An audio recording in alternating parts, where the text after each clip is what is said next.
Eh bien bonsoir à tous les amis, supporters, supportrices parisiens, parisiennes, supporters, supportrices d'autres clubs, amoureux du football, bienvenue à vous les amis. Écoutez, je suis très content de vous retrouver, on est jeudi, j'ai pas fait de vidéo depuis dimanche, parce que y avait rien à se mettre sous la dent, il y avait rien, depuis le débrief face à Auxerre, c'était calme, le calme plat. Lundi soir, j'étais dans l'émission de Julien Legaune, mais il y avait rien à dire quoi, tu vois, même sur TikTok, j'ai même pas fait de vidéo, j'en ai fait une tout à l'heure, une petite, concernant Mbappé, mais voilà, il y avait rien à se mettre sous la dent, puis boum, tout est arrivé d'un coup, Hernandez, Ugarte, machin, et ceci, et le Kiki qui veut pas prolonger d'un an de plus, son année en option, bref, tout est arrivé d'un coup, donc voilà, aujourd'hui on va faire une pierre trois coups. Alors déjà, de faire une pierre deux coups, c'est pas facile, mais alors une pierre trois coups, je suis un génie. Prince Ali, oui c'est bien lui, Ali Ababois. C'est le génie dans Aladdin. Il faut que je me calme moi. Bref, les amis, donc on va parler de tout ça, parce que là, au Mercato, ça s'active. Là, ça bouge au PSG, ça bouge plus, ça s'active plus que nos joueurs sur le terrain.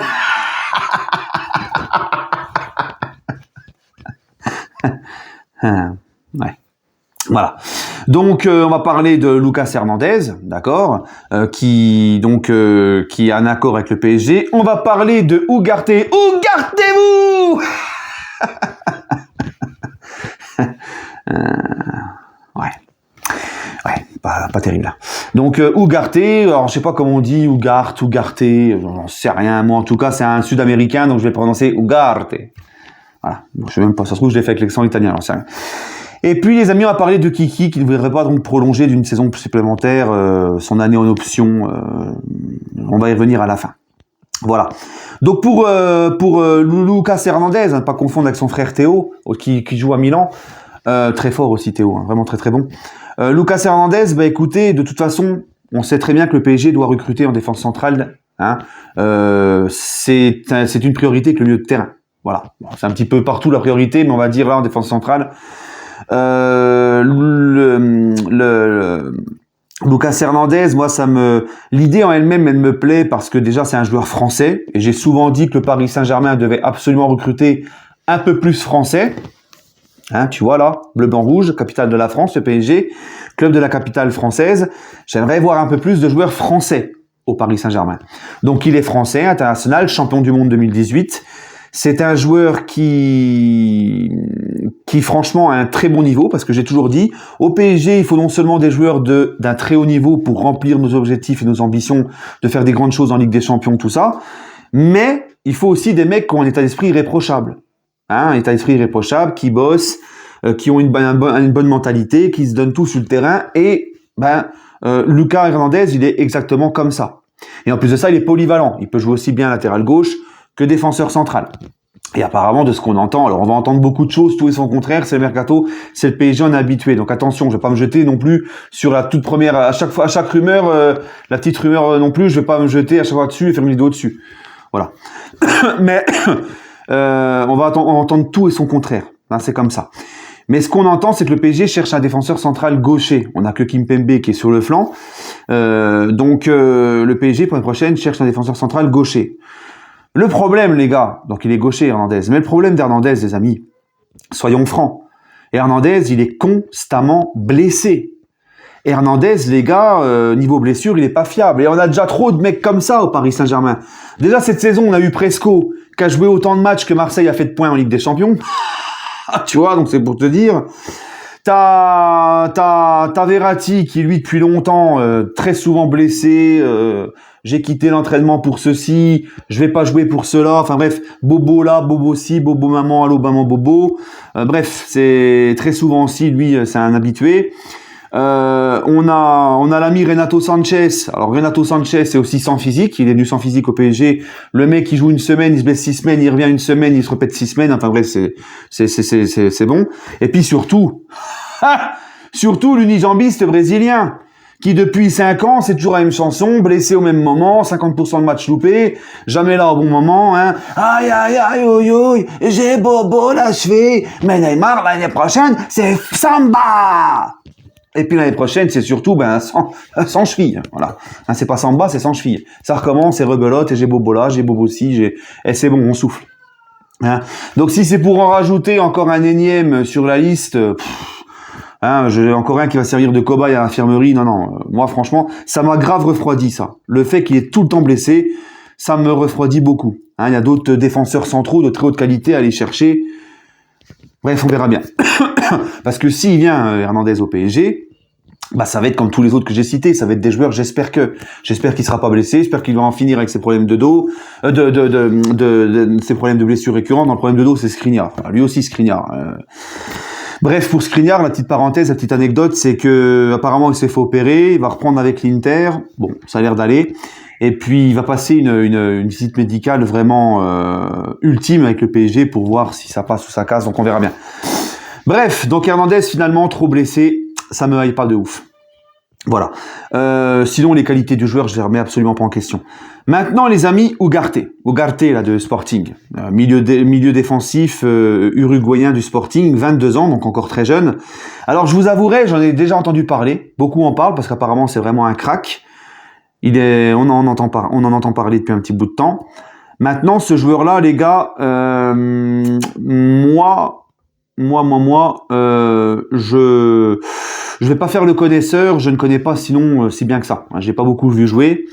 Je sais juste que ce joueur-là, les gars, et je remercierai un tweetos qui s'appelle @KRZZZ22. Faut un GPS pour le retenir le prénom. Hein. Je sais pas qu'est-ce qui vous vient dans la tête de porter des blases comme ça. Les K2R, gars. Tu vois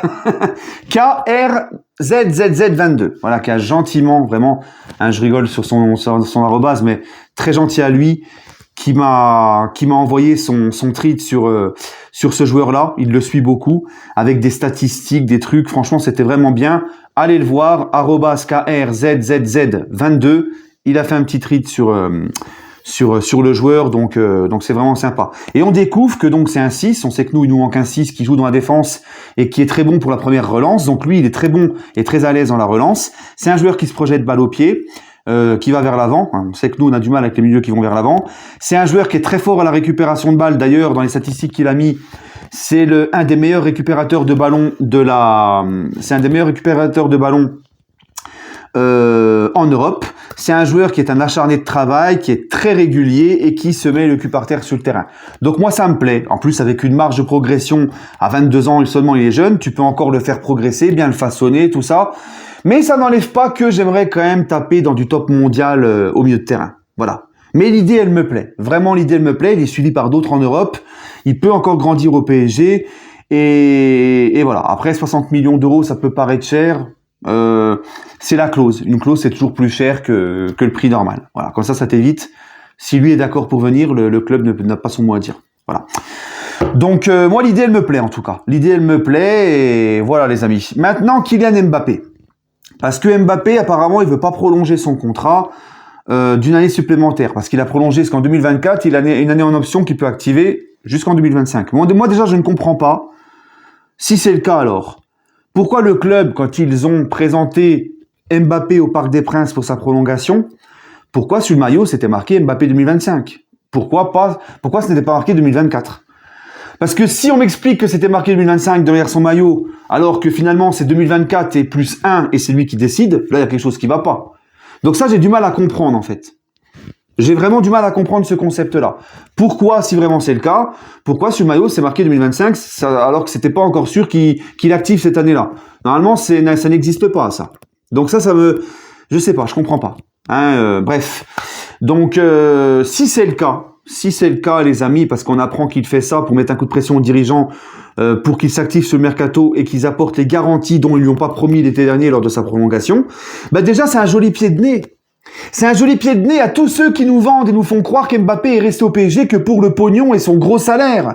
Parce que là, si ça serait le cas, garantie ou pas garantie, gros mercato ou pas, peu importe, il se dirait, bah moi j'active ma dernière année pour croquer jusqu'au bout au PSG, pour pouvoir bien manger jusqu'à la fin, parce que la soupe elle est bonne, et prendre mon gros salaire sur 2025, et je pars gratuitement en 2025, et je signe libre à la signature.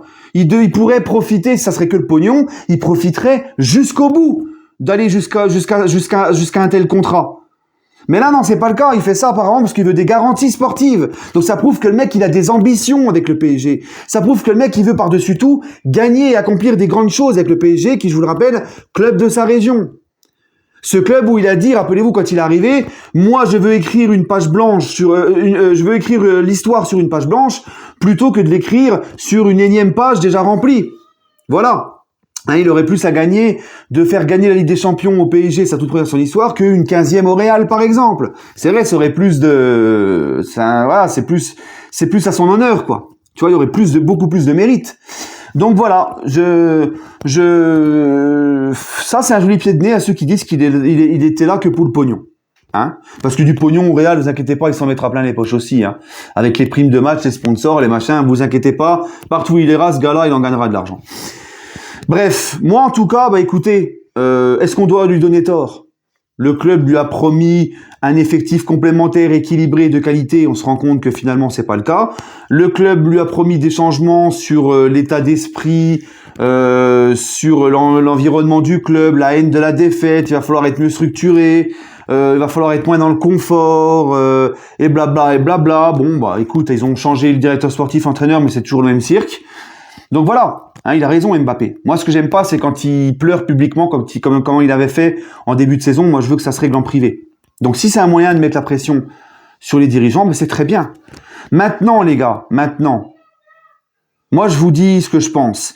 Par contre, si les dirigeants savent que Mbappé, peu importe ce qu'il arrive, peu importe, Mbappé, il leur dit, moi, je veux partir parce que ça fait longtemps que je suis là, j'ai fait le tour, j'ai envie de voir ailleurs. Je veux partir à la fin de mon contrat en 2024. D'accord? Même si vous changez, même si vous me ramenez des super joueurs, une grosse effectif, un entraîneur de ouf, la mentalité elle change, mais je veux quand même partir, ben moi je te dis quoi? Je te dis tu le vends cet été. Tu le vends cet été parce que tu dois absolument pas le faire partir libre. D'accord?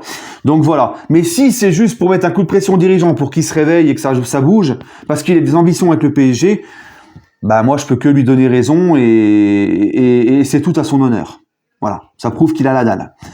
Voilà les amis, allez bah écoutez, prenez soin de vous les amis, n'hésitez pas à me donner votre avis en commentaire, prenez soin de vous et allez Paris.